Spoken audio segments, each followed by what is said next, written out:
വിദേശ ജോലി വാഗ്ദാന തട്ടിപ്പിലകപ്പെട്ട് ലാവോസിലെത്തുകയും അവിടെ നിന്ന് രക്ഷപ്പെടുകയും ചെയ്ത കോഴിക്കോട് സ്വദേശി ജനം ടിവിയോട് അനുഭവം പങ്കുവയ്ക്കുകയാണ്.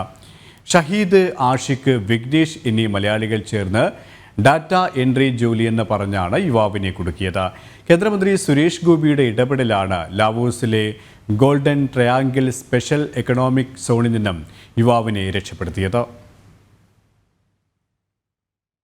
വൈറ്റ് ബേർഡ് എന്ന് പറയുന്ന ട്രാവൽ ഏജൻസിയാണ്. അവർ വിസ കാര്യങ്ങളൊക്കെ ചെയ്യുന്ന ആൾക്കാരാണെന്നും പറഞ്ഞായിരുന്നു എൻ്റെ അടുത്ത് അപ്പിയർ ചെയ്തിരുന്നത്.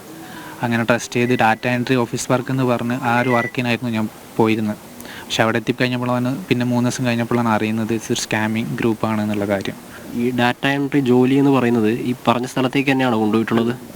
ഈ ഗോൾഡൻ ട്രയാങ്കിൾ എന്ന് പറഞ്ഞ സ്ഥലം, ആ സ്ഥലത്തിൻ്റെ പേര് അതാണെന്നും ഞാൻ അങ്ങനെ ഒരു സ്ഥലത്താണ് പെട്ടിരിക്കുന്നതെന്നും പിന്നെ ലൊക്കേഷനൊക്കെ അയച്ചു കൊടുത്ത് സുരേഷ് സാറിനൊക്കെ ലൊക്കേഷൻ ഷെയർ ചെയ്തതിന് ശേഷമാണ് ഞാൻ അറിയുന്നത് ഞാൻ എക്സാക്ട് നിൽക്കുന്ന ലൊക്കേഷൻ ഏതാണെന്നുള്ളത് പോലും, ആ പേരെന്താണെന്നുള്ളത് അന്നേരമാണ് അറിയുന്നത്. അതിനുശേഷമാണ് ഗൂഗിളിലൊക്കെ സെർച്ച് ചെയ്ത് നോക്കി.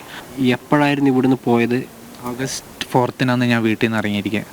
അന്ന് അതിൻ്റെ മുന്നേ എൻ്റെ പൈസ ഇല്ലാത്തതുകൊണ്ട് ഞാൻ പറഞ്ഞിട്ടുണ്ടായിരുന്നു. അപ്പോൾ എന്നോട് പറഞ്ഞു ഇങ്ങനെ IT ജോബാണ്, അപ്പോൾ എക്സിക്യൂട്ടീവ് ഷൂ ആയിരിക്കണം, ബ്രാൻഡഡ് ഷൂ വേണം, ബ്രാൻഡഡ് ബെൽറ്റ് ആയിരിക്കണം, ബ്രാൻഡഡ് ഡ്രസ്സ് ആയിരിക്കണം, അങ്ങനെയൊക്കെ പറഞ്ഞ് എന്നെ കൊണ്ട് ഇവിടെ ഒരു പർച്ചേസൊക്കെ നടത്തിപ്പിച്ചിട്ട്. ആര് മുഖാന്തരമാണ് ഇതിൽ ബന്ധപ്പെട്ടത്? വിഘ്നേഷ് മുഖാന്തരമാണ്. ഈ ഷഹീദ്, ആഷിഖ് വില ഏജൻറ്റുമാർ വിഘ്നേഷ് ഇവിടുന്ന് ആളുകളെ കണ്ടെത്തി അവരിലേക്ക് എത്തിക്കുന്നു. അവിടുന്ന് ഷഹീദ് ഹാൻഡിൽ ചെയ്തു ആഷിഖിലേക്ക് എത്തുന്നു. അങ്ങനെയാണ് വലിയൊരു പ്രോസസ്സ് പോകുന്നത്.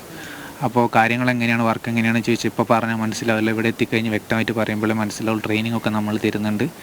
എന്തായാലും ബ്രെയിൻ കൊണ്ടുള്ള കളിയാണ്. സിസ്റ്റം യൂസ് ചെയ്യാനുള്ള എക്സ്പീരിയൻസ് മാത്രം മതി. പിന്നെ സ്പീഡ് ടൈപ്പിങ്ങും വേണം. കാരണം ഡാറ്റ എൻട്രി വർക്കും സ്പീഡ് ടൈപ്പിംഗ് അത് യൂഷ്വൽ വേണ്ട കാര്യമാണ്.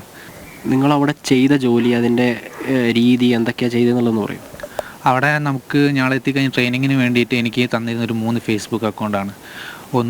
ഏതൊരു റായ് എന്ന് പറഞ്ഞ പേരുള്ള അക്കൗണ്ട്, പിന്നെ 2 പേര് എനിക്ക് ഓർമ്മയില്ല. അതിൻ്റെ ഒരു പിക്ചർ എൻ്റെ കയ്യിൽ എഡിറ്റ് ചെയ്ത പിക്ചർ, അത് ആ അക്കൗണ്ട് എന്നെ കൊണ്ട് എഡിറ്റ് ചെയ്യിപ്പിച്ചു. 3 ഇൻസ്റ്റാഗ്രാം ഐഡിയും തന്നു, അതിനകത്തുള്ള ഫുൾ ഫോട്ടോസും തന്നു. ഒരു സോർട്ട് ചെയ്ത പോലെ, അതായത് ആ ഫോട്ടോ അതിൻ്റെ ഡേറ്റും ഈ ഹാക്ക് ചെയ്ത ഫേസ്ബുക്ക് ഡേറ്റും മാച്ച് ചെയ്തിട്ട് ആ ഫോട്ടോ ഇതിലേക്ക് എഡിറ്റ് ചെയ്യണം. ഡിലീറ്റ് ചെയ്ത് ഫേസ്ബുക്കിൽ പോസ്റ്റ് ഒന്നും എഡിറ്റ് ചെയ്യാൻ മാത്രമേ പാടുള്ളൂ. അങ്ങനെ എഡിറ്റ് ചെയ്ത് ഫോട്ടോ കയറ്റിയിട്ട് ആ അക്കൗണ്ട് ഈ പെൺകുട്ടിയുടെ അക്കൗണ്ടാക്കി മാറ്റിയെടുക്കണം. അത്രയും കാലം യൂസ് ആണെന്ന് കാണിക്കുന്ന ഒരു അക്കൗണ്ട് ആക്കി എടുക്കും. അത് ഉപയോഗിച്ചിട്ട് എന്താ ചെയ്യുക? അത് ഉപയോഗിച്ചിട്ട് നമ്മളിപ്പോൾ ഇന്ത്യൻസിൻ്റെ അടുത്ത് ഈ ട്രേഡിംഗ് ഒക്കെ ചെയ്യുന്ന ഒരുപാട് ആളുകളുണ്ട്, അത്യാവശ്യം ഫണ്ടിങ്ങും കാര്യങ്ങളൊക്കെ ഉള്ള അതുപോലുള്ള ആളുകളുടെ അക്കൗണ്ട് സെലക്ട് ചെയ്തെടുത്തിട്ട് അതിനകത്ത് അവരുടെ പോസ്റ്റിനോ ഫോട്ടോസിനോ ഒക്കെ കമൻറ്റോ ലൈക്കും കാര്യങ്ങളൊക്കെ ഇടിപ്പിക്കും. ആ കമൻറ്റ് ഇടിപ്പിച്ച് കഴിഞ്ഞാൽ ഒന്നിക്കൽ അതിനൊരു ലൈക്ക് ആയിട്ട് തുടങ്ങും, അവിടെ ഒരു സൗഹൃദം പോലെ. പിന്നെ അവരെ കൊണ്ട് തന്നെ ഇതേ പ്രോസസ്സ് കണ്ടിന്യൂ ചെയ്യുന്ന സമയത്ത് അവർ ചാറ്റിലേക്ക് വരും. അവിടെയാണ് നമ്മളതൊരു ഒരു സൗഹൃദമാക്കി മാറ്റും. പിന്നെ ഒരു പ്രണയം പോലുള്ള കാര്യമാക്കി മാറ്റിയെടുത്ത് ഒരു ഡേറ്റിംഗ് പോലെ ആയി തുടങ്ങിയിട്ട് കഴിഞ്ഞിട്ട് പിന്നെ നമ്മൾ പതിയെ ഈ ഇതിനെപ്പറ്റി സംസാരിച്ചു തുടങ്ങും, ട്രേഡിങ്ങിനെ കുറിച്ച്. അങ്ങനെ ട്രേഡിങ്ങിനെ കുറിച്ച് സംസാരിച്ച് തുടങ്ങി. ക്രിപ്റ്റോ കറൻസി ട്രേഡിംഗ് എന്ന് പറഞ്ഞിട്ട് ഇവരുടെ ഒരു ലിങ്ക് ഉണ്ട്, അതിലേക്ക് ഡെപ്പോസിറ്റ് ചെയ്യാൻ താല്പര്യമുണ്ടോയെന്നൊക്കെ ചോദിച്ചു. താല്പര്യമില്ല എന്ന് പറഞ്ഞാലും വീണ്ടും നമ്മൾ ഇതേ കണ്ടിന്യൂ ചെയ്യിപ്പിക്കും. അവിടെ ഒരു ലേഡി ഉണ്ട്, ആളെ വെച്ചിട്ട് വീഡിയോ കോളിങ് ചെയ്യിപ്പിക്കും, ഫേസ് കാണിക്കാതെ. ആളുടെ വോയിസ് വായിപ്പിക്കും. അപ്പോൾ കുറച്ചുകൂടി ജെന്യുവിനാണെന്ന് തോന്നുമ്പോൾ ആൾ ശരിക്കും പറഞ്ഞാൽ ചെറിയൊരു എമൗണ്ട് ആദ്യം ഡെപ്പോസിറ്റ് ചെയ്യും. ആ എമൗണ്ടിൽ ആൾക്ക് പ്രോഫിറ്റ് കാണിക്കും, നല്ലൊരു മാർജിൻ കാണിക്കും. ആൾക്ക് അത് വിഡ്രോ ചെയ്തെടുക്കുകയും ചെയ്യാം. അങ്ങനെ വിഡ്രോ ചെയ്യുമ്പോൾ ആൾ കുറച്ചുകൂടി ഹ്യൂജ് എമൗണ്ട് ഇടും, അതിനും പ്രോഫിറ്റ് വരും. അങ്ങനെ വന്ന് അയാളുടെ ഒരു ബാലൻസ് ഏതാണോ ആ ഒരു പരിധി കഴിയുന്ന സമയത്ത് അവർ ഇൻവെസ്റ്റ് ചെയ്ത് കഴിഞ്ഞാൽ ആ ഫണ്ട് പിന്നെ നോക്കണ്ട, പിന്നെ അത് ലോസ്റ്റ് ആയിരിക്കും. പിന്നെ ഫേസ്ബുക്ക് അക്കൗണ്ട് വരെ ബ്ലോക്ക് ആയി പോകും. ഈ സ്ഥലത്ത് എത്ര ആളുകൾ ജോലി ചെയ്യുന്ന, അതിൽ മലയാളികൾ, ഇന്ത്യക്കാരായിട്ടുള്ള മലയാളികൾ ഏറ്റവും ചുരുക്കം അവിടെ ഒരു 60 പേരെങ്കിലും ഉണ്ട് ഞാൻ വർക്ക് ചെയ്ത സ്ഥലത്ത്. മലയാളി തമിഴന്മാരും കൂടെ കേട്ടോ, തമിഴ് ആളുണ്ട്, അതുപോലെ അത്യാവശ്യം പെൺകുട്ടികളുണ്ട്, പിന്നെ എത്യോപ്യൻസ് ഉണ്ട്, അവിടെ പാകിസ്ഥാനീസ് ഉണ്ട്. അവിടെ എത്തിപ്പെട്ടാൽ തിരിച്ചു വരാൻ പറ്റാത്തൊരു സാഹചര്യം, കുടുങ്ങിക്കിടക്കുന്ന ആളുകളുണ്ടോ? ഉണ്ട്. കാരണം അവിടെ എത്തിപ്പെട്ട് കഴിഞ്ഞാൽ ഒരാളവിടെ ഇപ്പോൾ ഈ ആഷിക്കൊക്കെ ഇവിടുന്ന് ഒരാളെ കൊണ്ടുപോയി കഴിഞ്ഞാൽ കമ്മീഷനായിട്ട് തന്നെ ഒരു 2 lakh എബോണ്ടാണ് അവർ കമ്മീഷൻ കൊടുക്കുന്നത്. കറക്റ്റ് എനിക്കറിയില്ല. ആളെനിക്ക് ഓഫർ ചെയ്തിട്ടുണ്ടായിരുന്നു, എൻ്റെ ഫ്രണ്ട്സിനൊക്കെ ഇതേ മെസ്സേജ് അയപ്പിച്ചിട്ട് അവരെ അങ്ങോട്ട് എത്തിക്കാൻ വേണ്ടി ശ്രമിച്ചിട്ടുണ്ടായിരുന്നു. അവിടുത്തെ സിറ്റുവേഷൻ മനസ്സിലായതിന് ശേഷം ഞാൻ അവരെ തടയുകയാണ് ചെയ്തത്.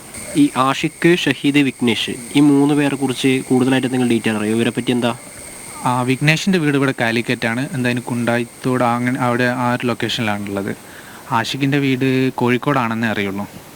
മറ്റേ ആൾ വയനാടാണോ കോഴിക്കോടാണോ എക്സാക്റ്റായിട്ട് അറിയില്ല. കമ്പനി ഡയറക്റ്റ് ഏജൻറ്റാണ് ഈ ആഷിഖ്. ആഷിഖിലേക്ക് ആളുകളുടെ എത്തിച്ചു കൊടുക്കുന്ന ഒരാളാണ് ഷഹീദ്. അപ്പോൾ ആഷിഖിലെത്തി കഴിയുമ്പോൾ ബാക്കി ടിക്കറ്റും കാര്യങ്ങളൊക്കെ ആയിട്ട് ആഷിഖ് ആളെ അവിടെ എത്തിച്ച് ഇൻ്റർവ്യൂ വരെ എത്തിക്കും. ഇൻ്റർവ്യൂ സമയത്ത് അധികം ആളുകളും കോൺഷ്യസ് ആയിരിക്കില്ല, കാരണം എന്തെങ്കിലും ഡ്രഗ്സ് അവരെ കൊണ്ട് ഉപയോഗിപ്പിക്കും. അവിടെ ഡ്രഗ്സും കാര്യങ്ങളൊക്കെ കിട്ടുന്നുണ്ട്. അവൈലബിൾ ആണ്, എല്ലാം അവൈലബിൾ ആണ്, എല്ലാ ഡ്രഗ്സ് എവറിത്തിങ്. ഒരു യൂത്ത് അവിടെ എത്തിക്കഴിഞ്ഞാൽ അവിടെ നിന്ന് ഒരിക്കലും തിരിച്ചു പോരാൻ പറ്റാത്ത രീതിയിൽ മൈൻഡ് മാറ്റാൻ പറ്റുന്ന എല്ലാ സെറ്റപ്പും അവിടെ ഉണ്ട്.